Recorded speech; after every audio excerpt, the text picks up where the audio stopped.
Amigos míos, bienvenidos a bordo de este viaje de historias. Y hoy vamos a hablar de un caso, le voy a poner unos calificativos que ustedes van a pensar que soy tremendista, pero que se corresponden con esa realidad. Un caso espeluznante, aterrador, terrorífico, y se le podrían agregar otros calificativos más, pero vamos a dejarlo así. Y de él vamos a hablar después de invitarlos para que compartan y comenten estos contenidos con sus amistades alrededor de una buena taza de café. Los invito a que se suscriban en mi canal de YouTube y recuerden que tienen a disposición de ustedes nuestra línea de WhatsApp 310-692-0672. Ahí me pueden escribir sus comentarios, es decir, mensajes de texto o mensajes de audio, con opiniones, comentarios, observaciones, sugerencias, lo que ustedes quieran. Y a todos les responderé un poco de paciencia porque el volumen es alto, pero trataré de responderles a todos. Les decía que se le pueden adjudicar los calificativos que ustedes quieran. Y no por eso se me podría decir que soy tremendista. No.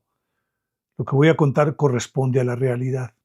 No solamente debidamente comprobado, sino con testimonios gráficos que, entre otras cosas, pueden herir la susceptibilidad de algunas personas. Vamos a ver cómo podemos manejar esa parte, porque yo creo que son demasiado crudas estas imágenes.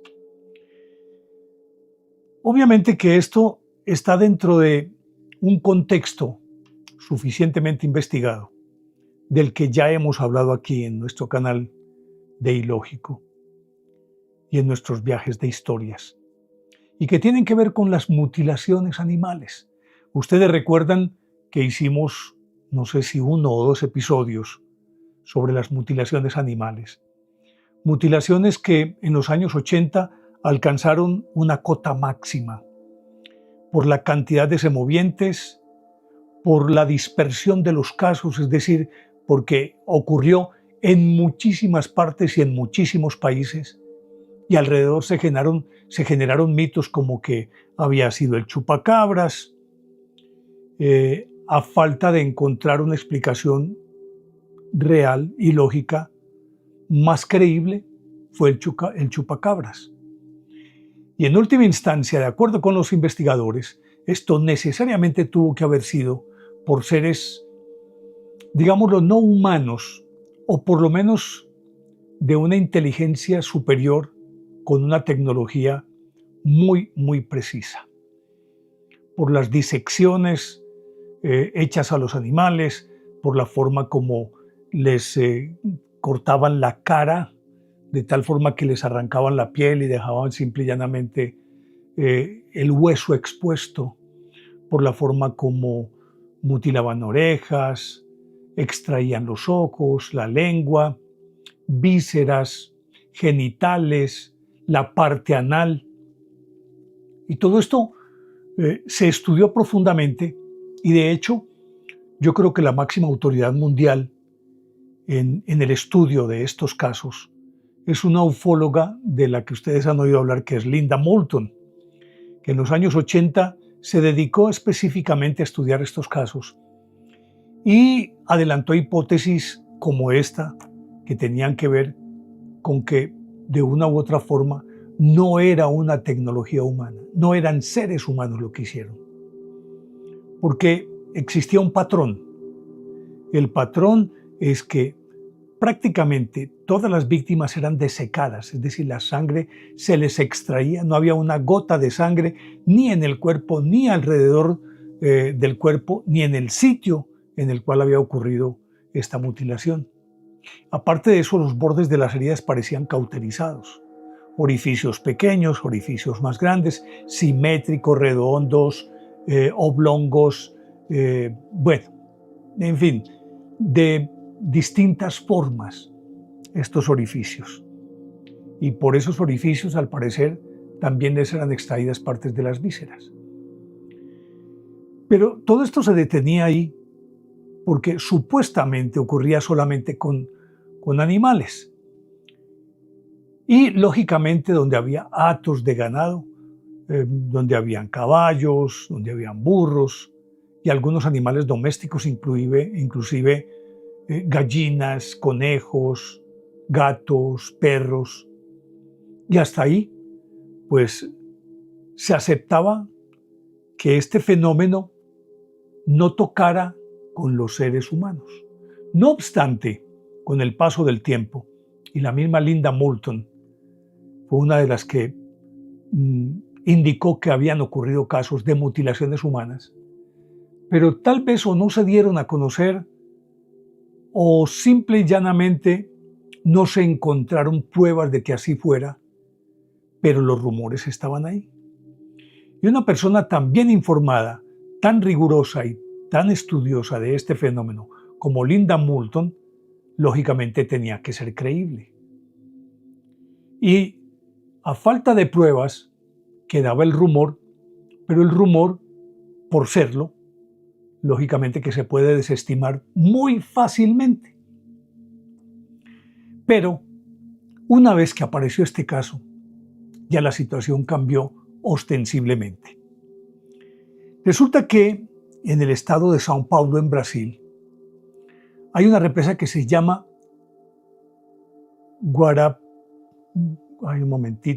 porque se me fue el nombre. Guarapiranga.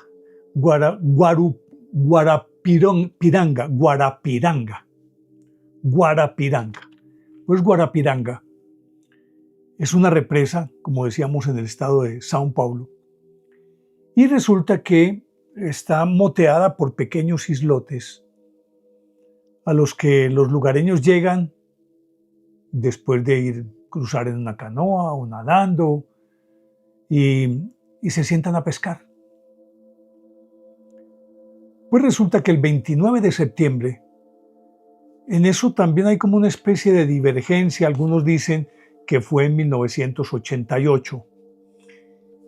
Otros, los más, aseguran que fue en 1994, en todo caso el 29 de septiembre.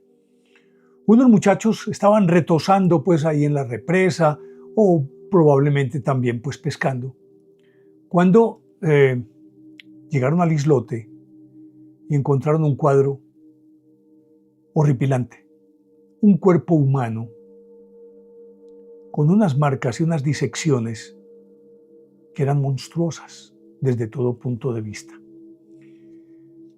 Pues resulta que ese cuerpo pertenecía a un hombre de unos 50 años. Después se supo que tenía 53 años, que era un guardia de una estancia o finca cercana y que en sus ratos de ocio se iba a pescar a esta represa. Mucho tiempo después se supo que se llamaba Juan Sebastián González y que tenía 53 años, pero eso fue mucho tiempo después. Su identidad fue un misterio durante muchos años. Después se logró llegar a esa conclusión atando cabos y supieron que se trataba de este señor, al que habían dado por desaparecido, claro, su familia. Pues resulta entonces que estos muchachos llamaron a la policía, llegó la policía y encontraron, de acuerdo con el informe forense posterior,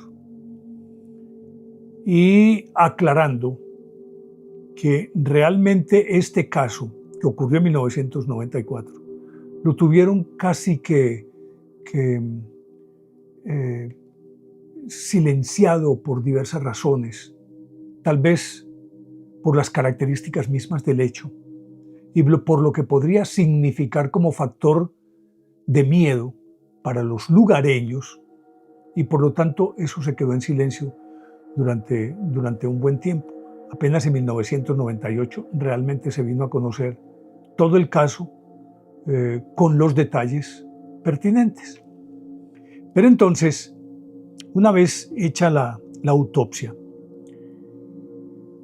el promotor de justicia encargado de este tema, José Roberto Cuenca, solicitó la ayuda de una ufóloga española radicada en esa región, pues en São Paulo, llamada Encarnación Zapata, que entre otras cosas ya había tenido algunas investigaciones en torno a mutilaciones animales ahí mismo en Brasil, porque en Brasil también Se dieron muchísimas mutilaciones animales, tanto como en México, como en Puerto Rico, como en Estados Unidos y en otros países. Pues resulta que al conocer este documento, describen de esta manera: en la parte superior del rostro del cadáver esta parte superior del rostro había sido desollada y los ojos arrancados, al igual que una parte de las orejas y el interior del oído. La lengua y otros músculos bucales también habían sido cercenados. Entre los dedos de las manos y los pies se encontraron perforaciones de hasta 2 centímetros de diámetro. La piel del rostro fue cortada en una sección rectangular y sobre los restos de la carne había sido untada una sustancia de color negro que no pudo ser analizada e identificada. Bajo las axilas se localizaron asimismo 2 cortes perfectamente circulares de 4 centímetros de diámetro, amén de otros realizados por todo el cuerpo con un objeto punzante y cortante. Además, la víctima no poseía marcas de uñas, pezuñas o garras de animales, como suele ocurrir con los cuerpos abandonados en lugares llenos de alimañas, como los alrededores de la presa de Guarapiranga. Y sigue. No presentaba restos de sangre y se encontraba vacío de vísceras. Los forenses indicaron que los órganos internos fueron aspirados, presuntamente a través de los 2 orificios de las axilas, aunque no se conozca una técnica quirúrgica capaz de realizar una operación de esta índole. De su cuerpo se había arrancado también parte del escroto, la bolsa escrotal izquierda, mientras que la uretra, el pene claro, se hallaba bastante dilatada y ensangrentada, como si le hubieran introducido una sonda. Paralelamente había desaparecido todo rastro de vello, tanto en el pubis como en las axilas. Parecía como si lo hubieran preparado para una cirugía. En la ingle izquierda había un corte perfectamente elíptico, no muy profundo, y para más señales, su orificio anal había sido sustraído, supongo yo lo que hay dentro del orificio anal, algo que tenga que ver con intestinos y demás, mediante una incisión de 15 por 8 centímetros.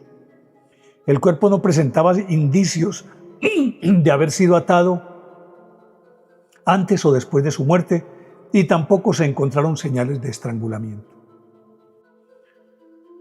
Aunque plantearon la posibilidad de que esto pudo haber sido un rito satánico, uno se pregunta realmente si fuere ese el caso, se habrían tomado todas estas precauciones de los orificios, del rostro y demás, o simplemente habría sido un espectáculo sangriento y pare de contar. Eso lo comentaba Encarnación Zapata, esta ufóloga, y decía, habría que preguntarse quién habría podido realizar con tanta precisión los cortes y la absorción de los órganos internos a través de orificios tan pequeños. Al parecer, lo único que quedó dentro de la víctima fue un pedazo de pulmón que fue cortado como si se tratase de mantequilla. El hecho de que en el cuerpo no hallasen rastro alguno de sangre, decían entonces que de manera alterna se podría contemplar la posibilidad de que hubiese sido el chupacabras el que estuvo ahí. Y vuelve la pregunta, ¿a qué los orificios? ¿Por qué toda esta meticulosidad estudiada, quirúrgica, hecha con precisión y por manos expertas? Un chupacabras no va a hacer eso. Más adelante dice lo siguiente: en el lugar donde fue encontrado el cuerpo no había manchas de sangre ni en el cuerpo, ni alrededor del cuerpo, ni otros elementos que pudieran dar pistas sobre un hipotético sacrificio dentro de un ritual satánico. No tenía sentido. Y hay algo que es común también con las mutilaciones animales y que sorprende, claro. Resulta que el cuerpo abandonado, aunque de acuerdo con lo que dijeron los peritos médicos, ya llevaba, no digamos días, pero sí un buen tiempo, varias horas, suficientes como para que tuviese rigor mortis. No, era un cadáver fresco y no tenía el rigor mortis. Y se me olvidaba contarles que también tenía incisiones en los brazos y que al parecer a través de esos orificios le fueron extraídos los músculos de los brazos. En suma, fue vaciado completamente este individuo. Y, como decía, algo común con las mutilaciones animales. Los carroñeros, buitres y demás especies que se alimentan de tejidos ya putrefactos, pues llámese hombres o animales, no se arrimaron al cadáver. Estaba intacto. Y eso lógicamente se puede determinar al ver los ataques, ya sea, como decíamos ahorita, o por uñas o por colmillos. Y no tenía nada. Es decir, por fuera, una buena parte del cuerpo, o prácticamente todo el cuerpo, se veía bien. Se veía bien a excepción de esto que lo hacía tan tenebroso. Pero la piel en sí misma estaba bien.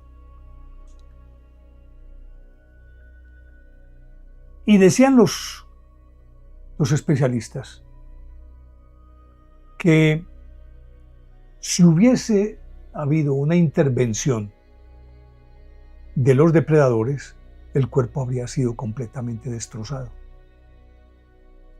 Y que en ese caso era casi que una copia de lo que ocurría con los mutilados. ¿Hasta qué punto aquella sustancia negra de la que hablamos al principio, que le había sido untado sobre las heridas, sería para cauterizarlas o para detener el torrente sanguíneo o simplemente para impermeabilizarlas frente a ataques de depredadores o de carroñeros que llaman?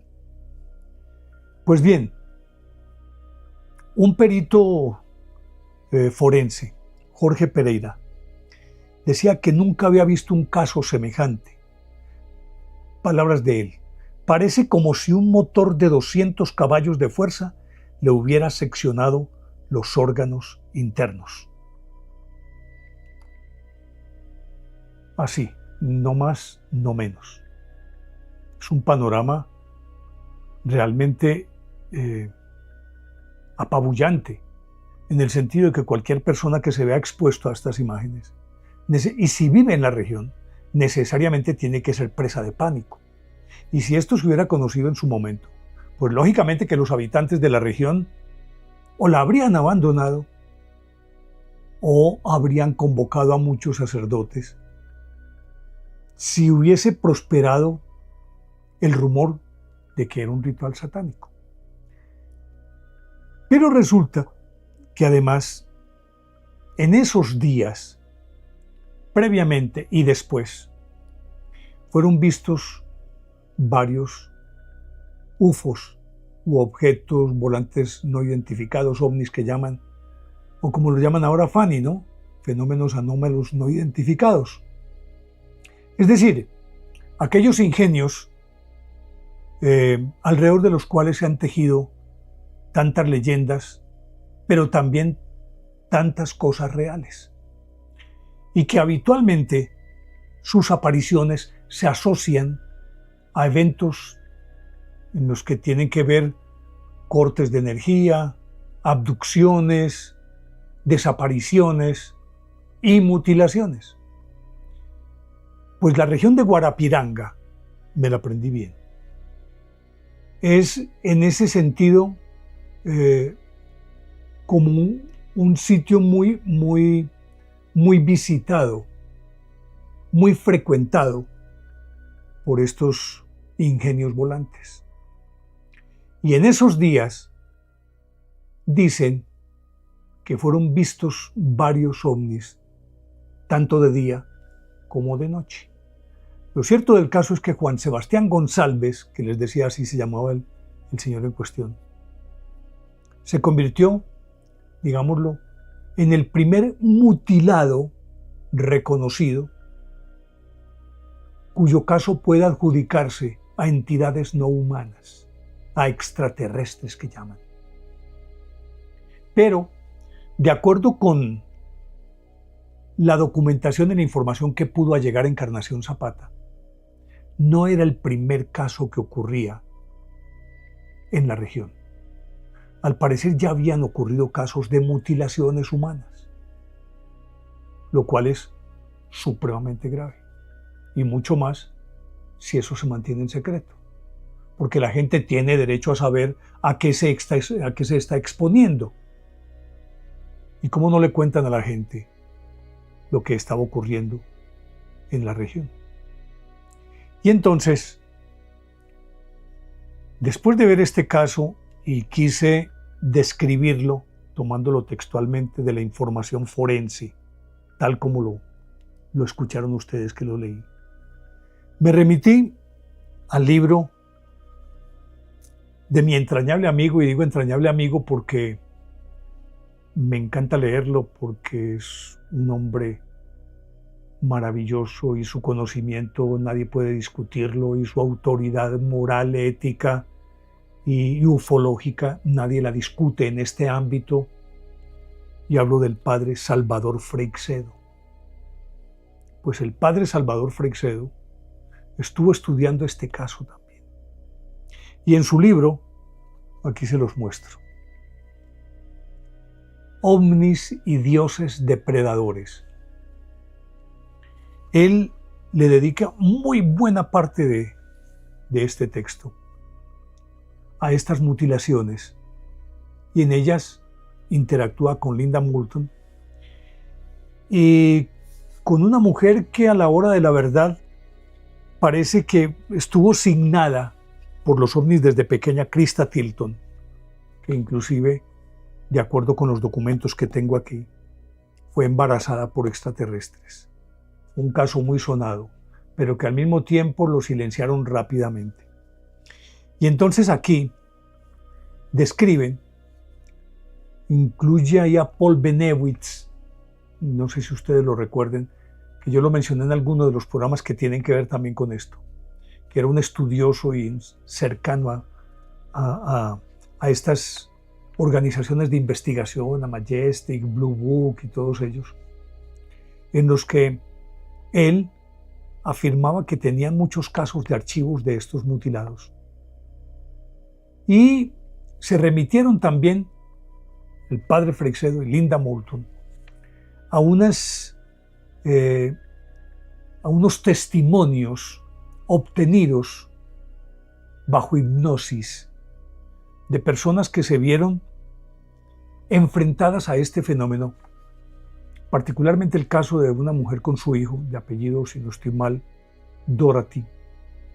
Y resulta que ella cuenta que fueron abducidos, llevados a una nave, y que en esa nave había una sección especial. Y como digo, ella recuerda y cuenta esto bajo hipnosis. Y que había una sección especial en la que evidentemente lo que contenía era parte de un experimento, era un laboratorio. Y un laboratorio con trozos de carne, con vísceras y demás que ella pudo ver.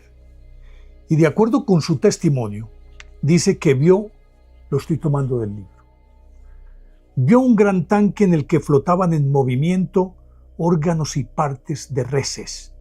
Repito, esto fue obtenido bajo hipnosis, controlada, con especialistas de primera línea, gente experta y con mucha autoridad, tanto en esta materia como en lo moral y en lo ético. Y entonces bajo hipnosis sigue ella diciendo, repito, vio un gran tanque en el que flotaban en movimiento órganos y partes de reses. Esto la horrorizó.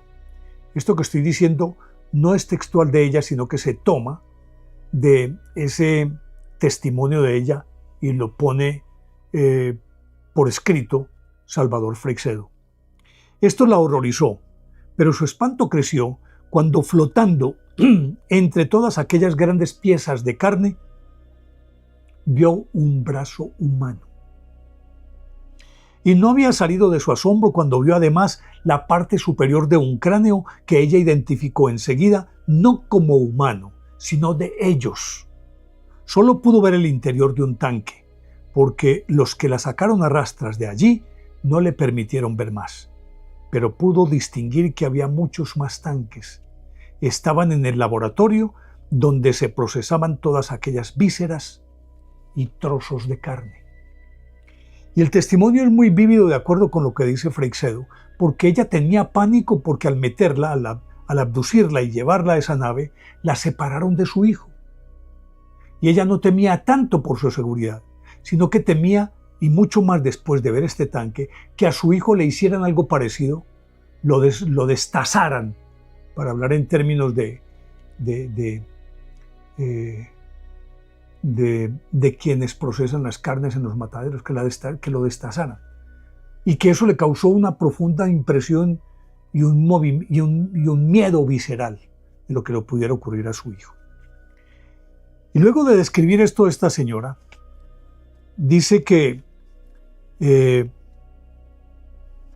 la dejaron ir afortunadamente con su hijo y se salvó. Y entonces, más adelante en este libro, dice Salvador Freixedo que, como digo, buena parte de su investigación la dedicó a las mutilaciones de animales. Y si recuerdan, hay un contenido acá en nuestro canal, hay un viaje de historias, en el que hablamos de que los dioses piden sangre, y que es una investigación que hizo Freixedo, y cualquiera que quiera saber un poco más sobre eso puede ir a este contenido que tenemos aquí en el canal, y ahí encontrará parte de las teorías de Salvador Freixedo. Pero en el libro él más adelante dice: las mutilaciones de humanos que yo investigué fueron hechas por los mismos tipos de seres que hacen los experimentos con animales. Y las vísceras que más frecuentemente se llevan son también las mismas que cuando mutilan a una res. En concreto, cuando se trata de seres humanos, también se llevan los genitales y siempre la sangre. En los casos de niños que yo estudié, dice Salvador Freixedo, en los casos de niños que yo estudié en la Huasteca mexicana, todos aparecían completamente desangrados, aunque sin herida alguna, pues al parecer les succionaban la sangre por la boca. He aquí otro tema del que se podría hablar mucho, y de hecho ya se ha escrito bastante sobre él, aunque todavía haya ufólogos serios que se resisten a admitirlo y creen que todos son invenciones de mentes calenturientas. Esto es lo que dice Salvador Freixedo. Y quise traerlo a colación porque el citar a una autoridad como Freixedo, como Linda Moulton, legitima mucho más este caso de Juan Sebastián González en la represa de Guarapiranga. Eso que ocurrió en Guarapiranga. Y de acuerdo con lo que cuenta Salvador Freixedo, nos indican que entonces ellos no hacen distinción entre unos y otros. Pero ojo a esto. Y es terrible, porque de acuerdo con el testimonio de esta señora, un poco antes, a ver si lo encuentro aquí rápidamente, dice que vio cuando subieron una vaca. Y dice textualmente, esto es parte de ese testimonio bajo hipnosis: oh Dios, es la luz más blanca y más brillante que he visto en mi vida. ¿Y cómo puede volar de esa manera? Oh, ¿qué es eso? Es increíble, estoy aterrada. Pero ¿cómo pueden hacer eso? Esto lo dice antes de que ella fuera abducida, que estaba siendo testigo de lo que estaba ocurriendo en el campo con unos semovientes. Y dice, ¿cómo pueden hacer eso? Matan a la vaca, pero ni siquiera está muerta, está viva.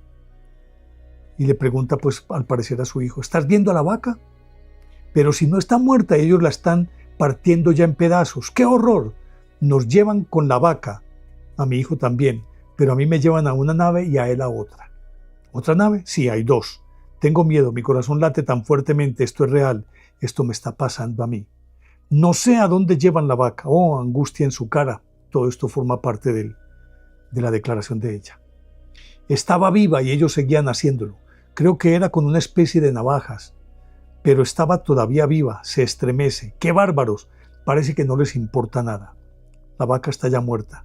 No sé cuándo murió. Están metiendo otra vaca en la nave. Quiero que me traigan a mi hijo. Tengo miedo de que le vayan a hacer lo mismo. No sé qué raza de vaca es esta. ¿Por qué la mutilan y matan? ¿Cómo muge? ¿O cómo mugen? El tono de voz angustiado. Quise citar esto textualmente porque, de acuerdo con las conclusiones de Linda Moulton y de Salvador Freixedo, hay una constante también. Y que al parecer esta señora, al hablar con uno de esos tripulantes, él le hizo entender que era necesario hacerlo así, de esa manera. Y es que al parecer todas estas disecciones, todas estas intervenciones, estas extracciones, las hacen estando el semoviente o el ser humano vivo. No es que los maten y después hagan toda esta operación, no, es vivos, estando vivos.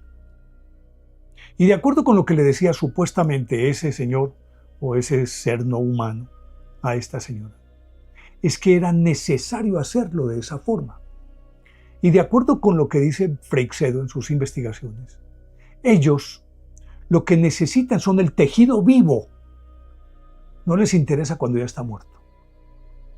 Y por eso la sangre es sustraída de una manera veloz y probablemente puesta en recipientes especiales para que no se solidifique o cosa por el estilo. No sabemos qué proteínas, qué nutrientes, qué sustancias o qué energía es la que pretenden tener fresca. Perdón por la expresión, por la palabra, si sea consecuente con lo que quiero decir o no, pero no encuentro otra. Es decir, que la materia y las sustancias y tal vez esa energía estén vivas. Porque a lo mejor, si ya están muertas, dentro de ese proceso de degradación ya no les serviría para sus objetivos. Que entre otras cosas, y se deduce, y lo dicen Moulton, Linda Moulton y Freixedo, sería destinado como a una especie de granja de experimentación en la que todos esos tejidos los cruzan, los hibridan, no se sabe qué hacen con ellos, pero los procesan. No sabemos si en función de reproducción de otro tipo de seres o de otro tipo de sustancias y de materia que necesitan urgentemente. Pero lo cierto es que toman la víctima, la torturan en grado indecible, porque que le vayan sacando los órganos, que le vayan cortando la cara, como en el caso de este señor, que les extirpen las orejas, que les saquen los ojos, que le extraigan parte del oído, que por las axilas les succionen, porque es que no tiene incisiones grandes el cuerpo de este señor como para decir lo abrieron y sacaron, no. Ni lo que sucede con los semovientes, sino que por orificios especiales de unas características particulares extraen todo esto.